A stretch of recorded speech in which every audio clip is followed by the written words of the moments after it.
নমস্কার বন্ধুরা, আজ কিন্তু দারুণ একটি রেসিপি নিয়ে চলে এলাম। আজ রান্না করব কাঁকরোলের ঝাল। চলুন তাহলে রেসিপিটি শুরু করা যাক। তার আগে ভিডিওটি ভালো লেগে থাকলে চ্যানেলটিকে সাবস্ক্রাইব করে পাশে থাকবেন। চলুন তাহলে রান্নাটি শুরু করা যাক। কাঁকরোলটি রান্না করার জন্য কাঁকরোলগুলি কিন্তু আমি কেটে নিয়েছি, দেখুন এভাবেই। আর যেগুলো কচি বীজ সেগুলো রেখে দিয়েছি, যেগুলো একটু পাকা বীজ সেগুলো আমি ফেলে দিয়েছি, দেখুন। এখন আমি কাঁকরোলে নুন হলুদ মাখিয়ে নেব। দিয়ে দেবো একটু হলুদ গুঁড়ো, দিয়ে দেবো একটু নুন হলুদটিকে সুন্দর করে মাখিয়ে নেব। নুন হলুদটিকে সুন্দর করে মাখিয়ে নিয়েছি। চলুন তাহলে রান্নার দিকে চলে যাই। রান্নাটি করার জন্য কড়াইটি বসিয়ে নিয়েছি। কড়াইটি গরম হয়ে গেছে, তেল দিয়ে দেব। তেলটি খুব ভালোভাবে গরম হয়ে গেছে, এখন কাঁকরোলগুলিকে ভেজে নেব।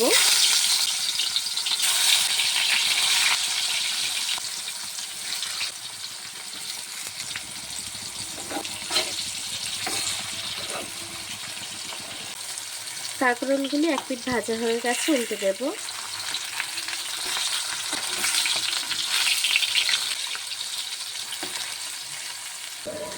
কাঁকরোলগুলি ভাজা হয়ে গেছে, নামিয়ে নেব।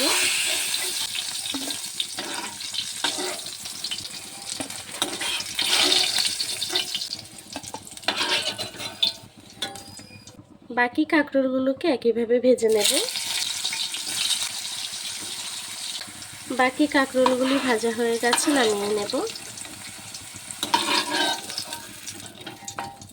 এই তেলের মধ্যে দিয়ে দেবো এখন পেঁয়াজ কুচি। পেঁয়াজটিকে দিয়ে একটু নেড়ে চেড়ে নেব।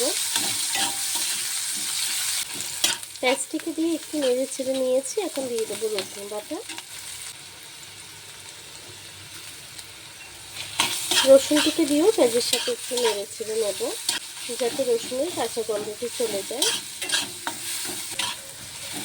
রসুনটিকে দিয়েও কিন্তু একটু নেড়ে ছেড়ে নিয়েছি, এখন দিয়ে দেবো টমেটো। আমি দুটো মিডিয়াম সাইজের টমেটো কেটে নিয়েছিলাম, সেটি দিয়ে দিলাম। টমেটোটাকে দিয়ে একটু নেড়ে ছেড়ে রান্না করে নেব, যতক্ষণ টমেটোটা গলে না যাচ্ছে। টমেটোটাকে দিয়ে একটু নেড়ে ছেড়ে নিয়েছি, এখন দিয়ে দেবো নুন। দিয়ে দেবো স্বাদ মতো নুন। দেবো একটু জল। জলটিকে দিয়ে সুন্দর করে মশলাটিকে কষিয়ে একটু রান্না করে নেব। একটু ভালোভাবে নেড়ে ছেড়ে নিয়েছি। এখন দিয়ে দেবো আদা, জিরে, ধনে আর শুকনো লঙ্কা একসঙ্গে বেটে নিয়েছিলাম সেই মশলাটি। ওই বাটিটি ধুয়ে সামান্য আর একটু জল দিলাম। এখন দিয়ে দেবো হলুদ গুঁড়ো। মশলাটিকে এখন সুন্দর করে কষিয়ে রান্না করে নেব, যতক্ষণ মশলা দিয়ে তেল না ছাড়ছে। মশলাটি কিন্তু খুব সুন্দর করে কষানো হয়ে গেছে, এখন আমি জল দিয়ে দেব। যতটা ঝোল রাখবেন সেই অনুযায়ী জলটি অ্যাড করবেন। যেহেতু আমি একটু ঝাল ঝাল করব, কম জল দিলাম। জলটিকে দিয়ে আবার একটু নেড়ে ছেড়ে নেব।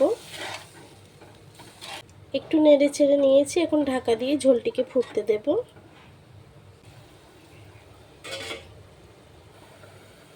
ঝোলটি কিন্তু ফুটে গেছে। আমি আবার একটু নেড়ে ছেড়ে ভেজে রাখা কাঁকরোলগুলি দিয়ে দেব।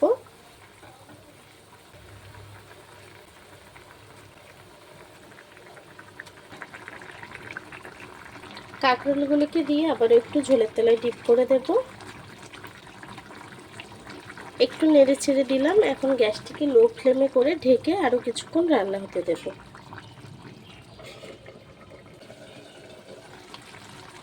দেখুন বন্ধুরা, আমার তরকারিটি কিন্তু হয়ে গেছে।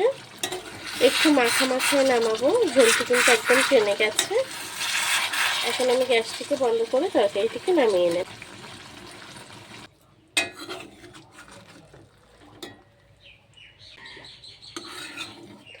কাঁকরোলের তরকারি এভাবে রান্না করে খেয়ে দেখবেন। আমরা তো সকলেই কাঁকরোল ভেজে খাই, এভাবে একবার হলেও খেয়ে দেখবেন, খুব ভালো লাগে।